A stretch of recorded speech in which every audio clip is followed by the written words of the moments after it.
का समय था। आसमान से होती तेज बारिश जमीन को भिगो रही थी और गांव की मिट्टी की खुशबू चारों ओर फैली हुई थी। सभी अपने अपने घरों में बैठे हुए इस बारिश का आनंद ले रहे थे, पर एक घर से अब भी आवाजें आ रही थीं। वो था सोनू का घर। बेटा, आज मत जाओ, बाहर तूफान है, मौसम बहुत खराब है।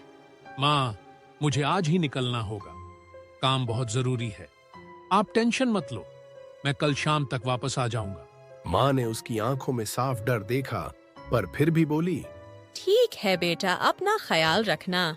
सोनू ने सिर हिलाकर हाँ कहा और तेज बारिश में घर से निकल गया। सोनू तेजी से आगे बढ़ रहा था, तभी उसकी नजर एक चाय की टपरी पर पड़ती है। सोनू उस चाय की टपरी पर पहुंचता है। अरे काका, एक चाय देना। अरे साहब, इतनी बारिश में कहाँ जा रहे हो? अरे काका, मैं बदलपुर जा रहा हूँ। चाय वाला उसे घूरने लगा, जैसे सोनू ने कोई गलती कर दी हो। अरे भैया, उस रास्ते पर रात को चलावे घूमते हैं भटकती आत्माएं। जो भी इनके साथ गया वापस नहीं आया। सोनू को थोड़ी झुंझलाहट हुई। चाय दो या न दो, डराने की जरूरत नहीं, ये सब अफवाहें हैं। इतना कहकर सोनू वहां से चल देता है। लेकिन चाय वाले की कही बातें जैसे बारिश की बूंदों की तरह उसके दिमाग में गिरती चली गईं। कुछ देर चलने के बाद, सुनिए, क्या आप मुझे श्यामपुर तक छोड़ सकते हैं? सोनू जैसे ही पलटा, उसके सामने एक बहुत खूबसूरत लड़की खड़ी हुई थी। हाँ जरूर, लेकिन आप यहाँ इतनी रात को? मैं अपनी एक दोस्त के घर आई थी, पर कल मेरा एग्जाम है, इसलिए आज ही वापस जाना पड़ा। कोई बात नहीं, मैं भी उसी तरफ जा रहा हूँ। दोनों साथ साथ चलने लगे। बारिश रुक रुक कर हो रही थी, पर हवा पेड़ों को अजीब तरह से हिला रही थी। जंगल में दूर कहीं जानवरों की आवाजें माहौल को और डरावना बना रही थीं। वैसे एक बात कहूँ, आप बहुत खूबसूरत हो। सच बताऊं, मुझे लगा था आज की रात सबसे डरावनी होगी, लेकिन अब आपकी वजह से अच्छी लग रही है। लड़की ने कोई जवाब नहीं दिया, बस चुपचाप आगे देखती रही। यह चुप्पी सोनू को थोड़ी अजीब लगी। कुछ देर बाद अचानक सोनू रुक गया। वो देखो, उस पेड़ के नीचे वो कौन औरत बैठी है? कितनी डरावनी लग रही है। क्या देखूं? मुझे तो कुछ नहीं दिख रहा है। क्या ये सिर्फ मुझे ही दिख रहा है? वह आगे बढ़ा, पर उसकी धड़कनें तेज हो चुकी थीं।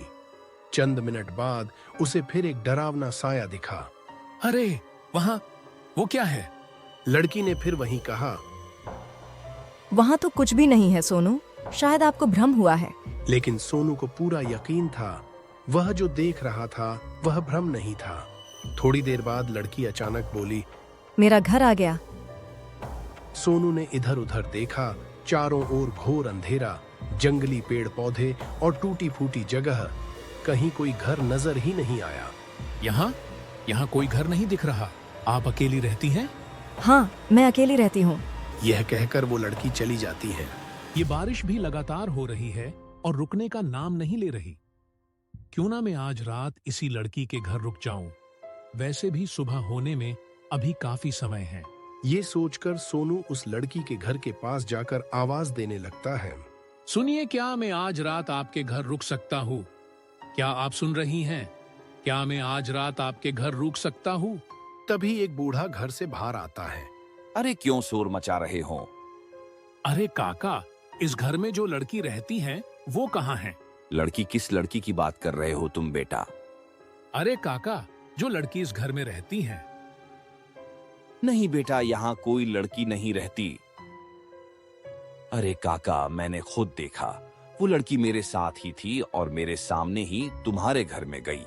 बेटा, यहाँ कोई लड़की नहीं रहती। मुझे तो लगता है कि तुम किसी चलावे की बात कर रहे हो, क्योंकि बेटा इस रास्ते पर अक्सर चलावे घूमते हैं और जो भी मुसाफिर उनके जाल में फंसता है वो कभी जिंदा नहीं लौटता। तुम भी जितना जल्दी हो सके यहाँ से निकल जाओ, वरना आगे क्या होगा वो तो मैं भी नहीं जानता। बूढ़े की बात सुनकर सोनू बहुत डर जाता है। ये कहकर वो बूढ़ा अपने घर में चला जाता है। सोनू भी जल्द से जल्द इस जगह से निकलना चाहता था, लेकिन जैसे ही वो जाने के लिए आगे बढ़ता है, उसके सामने एक डरावना साया आ जाता है।